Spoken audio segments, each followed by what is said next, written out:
Hey friends, it's Dan Phelps. I'm here to give what will be the first in a series of short lessons on learning the fretboard, learning to navigate your way confidently around the guitar neck.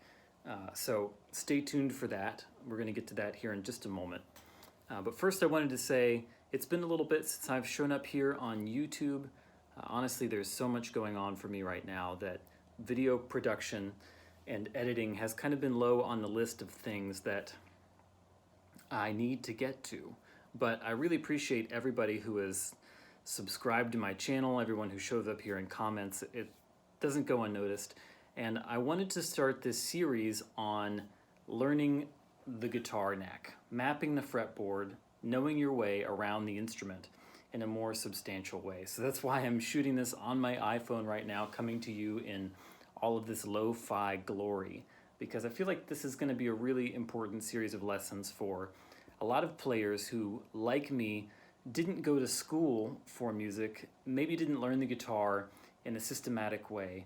And I think a lot of players they have their sound together, they're very creative, but they don't have a good mental map of the fretboard, and that might be the thing that's hindering them from getting to the next level with their playing. So without further ado, let's talk about this.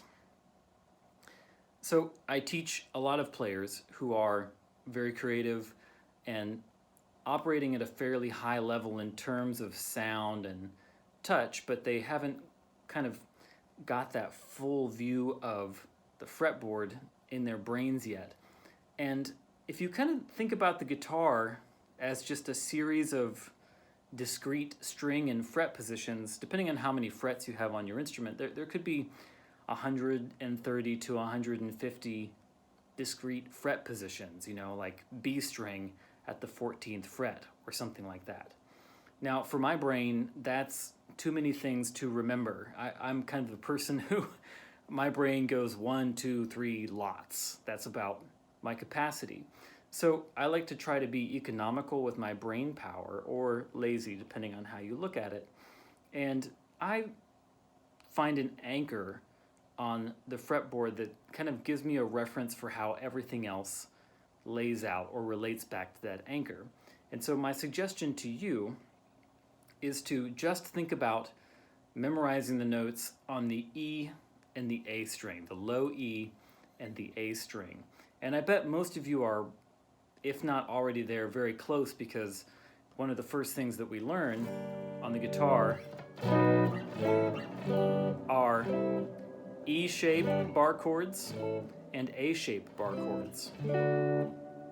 So most of us know those, and we can hammer out a good punk song or a country song or something like that.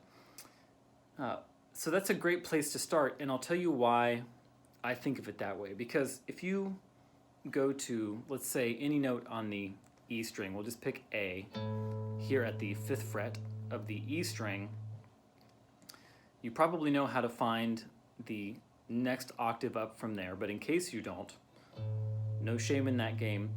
What you'll do is you'll go over 2 strings to the D string and go up 2 frets. So there's your octave.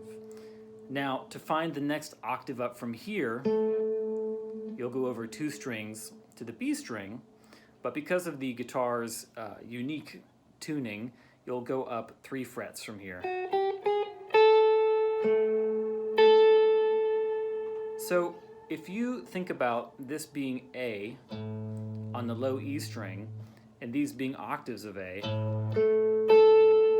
now you have access to 3 different places to play A on the fretboard. You didn't have to memorize those positions discretely as 5th fret on the E string, 7th fret on the D string, and 10th fret on the B string. You can just see it radiating out from this A on the E string. Same thing if we're choosing notes based on where they are on the A string. So just let's talk about more places to play the note A. We've got A's based off of the E string. We can come up here to the 12th fret, which is also A, and find these octaves, it's actually the same spatial relationship as the octaves that we started on the E string. So now we have 6 different locations to play A, and we've found an A on each of the 6 strings of the guitar. So at first, I would concentrate more on memorizing the notes of the E and the A string and finding the octaves, the upper octaves, based on that. And at first you might be thinking hard about it, but I promise if you start to kind of process this in the coming days and weeks, you won't have to think necessarily about tracking back to the lower notes. You'll just remember that's an A, but you'll have a really great visual reference for finding these other notes. So how do we take that just one step further before we end this lesson? So if we know that this is an A, that's an A, and that's an A, then the reality is that we can play some of the same shapes starting off of each one of these A strings. For instance, we could do, we could do a minor pentatonic based around this A string. So if we're in the key of A, we could start on G, which is the dominant 7, A, which is the root, C, which is the minor 3rd, D, which is the 4th, and E, which is the 5th, which completes our 5-note pentatonic scale. So here we have this shape on the E and the A strings. And if we repeat this with this as our root reference, we have the same thing an octave up. Same thing up here. Here's our root reference for A up here.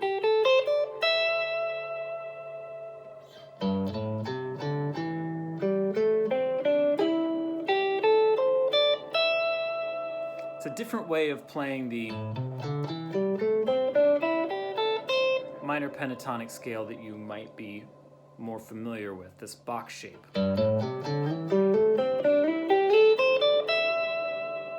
Just kind of different, lays under your fingers differently. Same thing goes for intervals, like playing major thirds.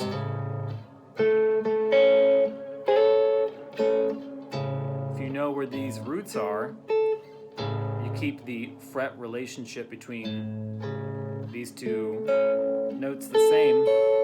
You can play a major third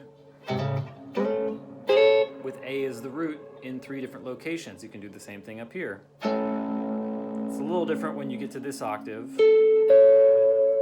again, because of the guitar tuning, but same kind of idea. So I would recommend even picking some simple melodic phrase that could be like, and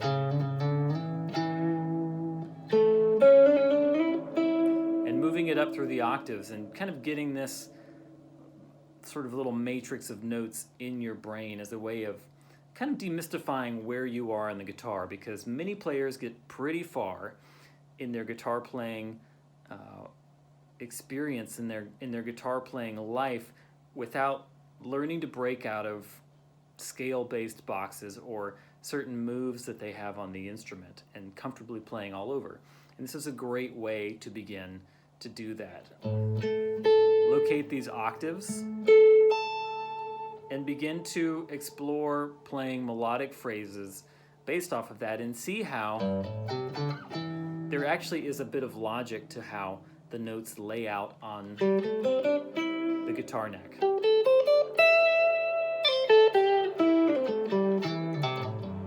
And you can practice stuff like that, just phrases that you're moving up through the octave.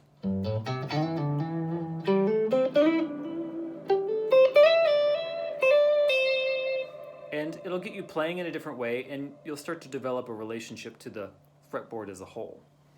So, hope that was helpful for you. If you have any questions, please feel free to pop them in the comments below. You can send me an email at hello@danphelps.com. You can DM me over on Instagram at danpmusic. If you're interested in a lesson, you want to explore this further, or you want me to tailor something custom to you, please send me an email. I'd love to talk about it. And please feel free to visit my website, danphelps.com, where you can learn more about lessons and my records, as well as sign up for my weekly email where I kind of delve more deeply into these topics and the creativity and mindset surrounding them. So I hope everyone's doing good out there. I'll see you soon. I'm going to be posting more regularly from here on out, but I just wanted to pop on here real quick and say hi and offer this little nugget for those of you who want to begin to master the fretboard. Next week, I'll show back up again and give you some more pointers on this. See you later.